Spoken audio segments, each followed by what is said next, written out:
by different gamers. But that's an update on the Yugi ecosystem and things that you can look forward to. All right, so this last week, we've really had this marketplace wars blow up between OpenSea and Blur. And this has been a massive, massive story in the space, and rightfully so. Just a bit of background. OpenSea, as we all know, was the dominant player in the NFT marketplace space. And they famously kept to royalties, which gave them a lot of respect in the space. So they said, look, the creators are our bread and butter, and we want to look after the creator. And so we will continue enforcing royalties. This was a couple of months ago. And creators and founders of projects really applauded this decision. And it showed that OpenSea was taking the bold stance of standing by what they believe in. And everyone thought that was a great move. Up comes Blur, and they say, come, we're going to reward you to trade on our platform. And they come into this airdrop that we discussed last week, and they end up dropping close to 300 or 400 million dollars into the hands of people who traded. And all of a sudden, almost like overnight, we start to see Blur volume at 50, 60 million dollars and OpenSea's volume at 20, 15 to 20 million. What's interesting is before this jump in Blur volume to 50 or 60 million, Blur was pretty much level pegging with OpenSea for the last 3, 4 months. So they were, if OpenSea was 10 to 15 million, which is typically where OpenSea has been, we found that Blur was 10 to 15 million.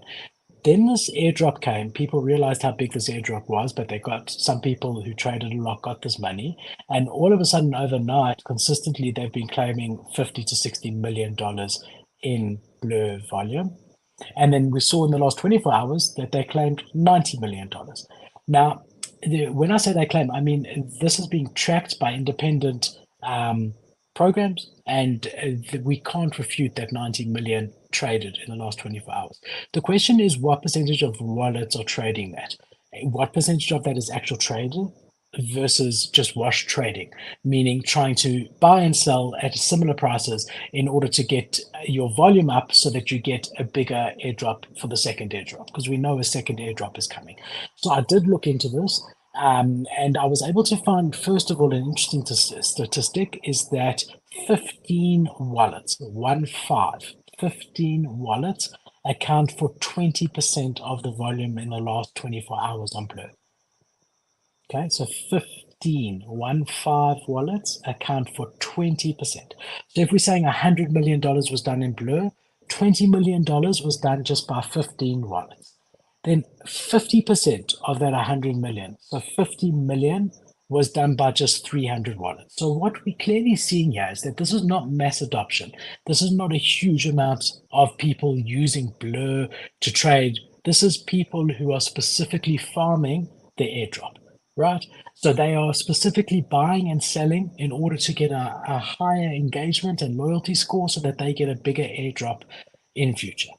And that's what we're seeing. So I think that's very, very important to understand. So that makes this move by OpenSea even more strange, because almost like a knee-jerk reaction, it seems like OpenSea didn't give this much thought. They came out a few days ago and they said straight away, OpenSea fee, which used to be 2.5%, is going to be 0%. So I actually think that's fine. I think that's great. You know what? Why not do that? We know Blur started at 0%. They're saying for a limited amount of time. So great. No problem over there. Blur is now 0.5%. And now OpenSea is saying, great, we're going to be 0%. That's OpenSea's to play with, and let them do that. 100% no problem. However, what they got a lot of problems or a lot of backlash from is this number 2, moving to optional creator earnings for all collections without on-chain enforcement, old and new. So that's what Blur is famous for, is that you can choose to give royalties to projects or not when you're at the time of buying or selling. And now we've got OpenSea doing the same. So the whole thing that OpenSea was respected for was the fact that they stood by their beliefs and they kept creator royalties. There was even Ferocious who wrote into them and said, I've been able to come out of a terrible situation because of the royalties. We had Betty from Deadfillers write into them. So, and they took all of that to heart, and they were always the ones who were keeping this, that we will enforce the creator royalties. They've now gone back on that. So they said, not only are we stopping our fee as OpenSea, but we're also stopping your fee as the collection, right? Which took a lot of collections by surprise. And to be honest, I personally don't feel like that's the way to handle it. And also, they've reacted to a volume trading of 50 million, 100 million, which is made up primarily of a couple hundred wallets that are just buying and selling at the same price. The floors are barely moving, and they're just busy trading, because there's no royalties. There's no huge royalties, and the fees are so small that you can literally just buy and sell all day at the same price and make very little, lose very little, but up your engagement that you get a big airdrop in the future, right? And that's what people are doing. So what will be interesting and what like no one can know for sure, but what's really interesting is what is the real volume on Blur? If there was no second airdrop being promised, what do we think that real turnover on Blur is at the moment? And I would be surprised if it's more than 15 million because we can see that generally because of the floor prices being the same and even going down in the last week, that there's not a huge amount of volume of real NFT trading going on. So to think that we trading $100 million means the same as when we were trading 100 million on OpenSea for real with 100,000 active wallets. That's not what's happening here. So I think OpenSea, really reacted too quickly and didn't give this a lot of thought. And they say number three, marketplaces with the same policies will not be blocked by the operator filter, right? So what the OpenSea was saying before is that you, as a collection that launches on OpenSea, can choose to say that you only want your collection shown on platforms that keep creator royalties, adhere to creator royalties. So now that OpenSea is not adhering to it, they've said, okay, any other marketplaces that usually would be blocked for doing what we're doing now won't be blocked anymore. And then they went on to give context. They said, and just in the interest of fairness, I think it is important to go through their context. There's been a massive shift in the NFT ecosystem. In October, we started to see meaningful volume and users move to other marketplaces that don't enforce creator royalties. Today, that shift has accelerated dramatically despite our best efforts. We've worked to defend creator earnings on all collections when others didn't, which is what they were respected for. And when we introduced the operation filter, it was our belief that our on-chain enforcement was the best way to creators to secure the revenue. We thought that we could catalyze widespread enforcement of creator earnings. We had hoped others might come up with more resilient solutions. This hasn't happened. In recent events, including Blur's decision to roll back creator earnings and the false choice that they're forcing creators to make between liquidity on Blur or OpenSea, proves that our attempts are not working. Today, 80% of the total ecosystem volume does not pay full creator earnings, and the majority of volume has moved to zero fee environment. And they use June analytics, but again, they're not looking at the fact that a lot of it's farming, and so on and so forth, guys. So they went on, and they've really had mixed responses here. My response was very simple. Like my feeling on all of this is, OpenSea's had 2 years where they had a first mover advantage, and they really didn't take full advantage of that first mover advantage like they should have. They could have done an airdrop a million times over. They should have launched a token a long time ago to reward people who have spent millions on their platform. They chose not to. And on top of that, they've been quite greedy with their 2.5% fee. They could have reduced that fee in November when they say they started to see competition. They could have reduced that at that stage to 1% or 0.5%. But to go from 2.5, maintain 2.5, and then all of a sudden to zero overnight, it seems like a weak play, right? And like they're late to the party and now they're panicking.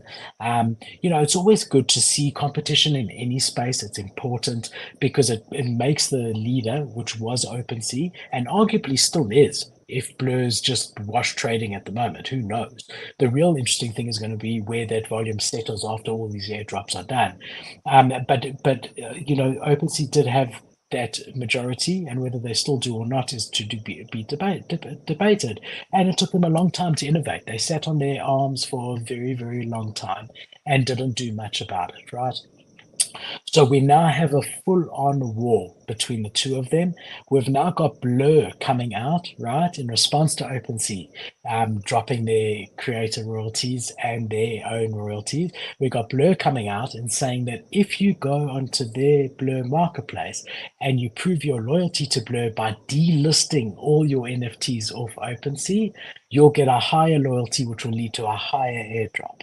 And they've even got one button that you can push on Blur's site that will allow you to delist all your NFTs off OpenSea in one site, in one click. So we've really got Blur playing quite dirty.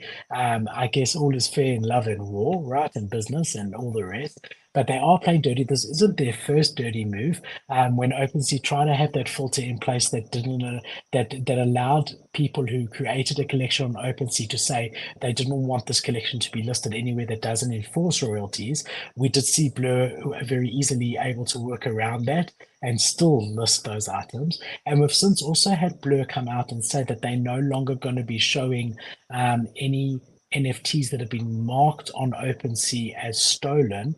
They're no longer going to be showing that on their ecosystems, that they believe that the stolen NFT policy is not fair, and they're not going to be showing the fact that OpenSea marked it as stolen, which is very interesting to see. And that's a whole nother discussion and a whole nother debate. But that's what we're seeing. That is the latest that's going on here. Very interesting times indeed. When we say that we early, this is what we mean. I mean, we can, I can remember when everybody just wanted a Nokia phone, and then everyone only wanted a BlackBerry, and now everyone only wants an iPhone. And that can always change. Or a Samsung, to be fair. Obviously, you get your two caps, right? That can change. So what's going to happen in the marketplace wars? No one really knows. Something I do think I would be looking at if I had a decent sized project, I would be looking at very, very seriously, would be my own marketplace. Because what are you going to do? You can just have any of these marketplaces overnight say, we're not keeping to your royalties. We don't care. Sorry, we're not giving you your percentage royalties, and we're not enforcing it. So there's only one answer, is to make your own marketplace. Now that only works if you're an NFT collection with a significant amount of demand, like one of the mid chips or high chips, because otherwise no one's going to visit it. But we do, it's quite interesting because we do know that CryptoPunks has always had their own marketplace. You can't even trade CryptoPunks on anywhere else except for their own marketplace. And we do know that Yuga also has their own, even though they haven't pushed it much. But that would really be what I see happening, is the big blue chips are going to really push their own marketplaces. They might even launch their own tokens if they don't have tokens already, or reward people for trading on their own marketplace where they can enforce their creator royalties. And then you're going to see the likes of a Yuga that used to be a customer of OpenSea's now becoming a competitor to OpenSea. And that's the problem with how OpenSea has reacted here in not enforcing creator royalties. Up until this point, OpenSea had the support of the blue chips because they knew that they were safe. If they said that they wanted a 5% royalty, OpenSea would enforce that. Well, that's gone. And I think that this is very significant. And even if OpenSea comes back tomorrow, and they're not gonna, but even if they do, and they say to us, listen, we made a massive mistake here, we should never have done this, they've lost that trust of the creators that they will keep to the royalty system. And that is going to hurt them forevermore. So a massive, massive mistake, but it's going to be very interesting because we're definitely going to see marketplaces popping up left, right, and center for the big projects like your Doodles, CloneX, things like that. Let's have a look, guys, what we've got over here. Sorry, just been talking. Let's jump into the comments a bit, see how everyone's doing. Last one was John Ronan. Nice to see you, John. I think OpenSea will come out with an incentive to counter Blur. For sure, I think they will, John. I mean, there's even hints at a token. Obviously, a token opens them up to SEC scrutiny. People are really not sure what to do at this point of time with a token. They're sort of waiting to see whether that makes them a security or not. And we are seeing that, and we do realize that launching a token can potentially opening them up to that. But yeah, they will try and incentivize them and do things, but they'll always be seen as the people who are responding instead of the first movers. They had so long to be able to do right by it. We've got Crypto Dream here, having a chat with Janex. Let's see. Are you confident royalties will be enforceable in the future? Not very confident. Yeah, it's the truth.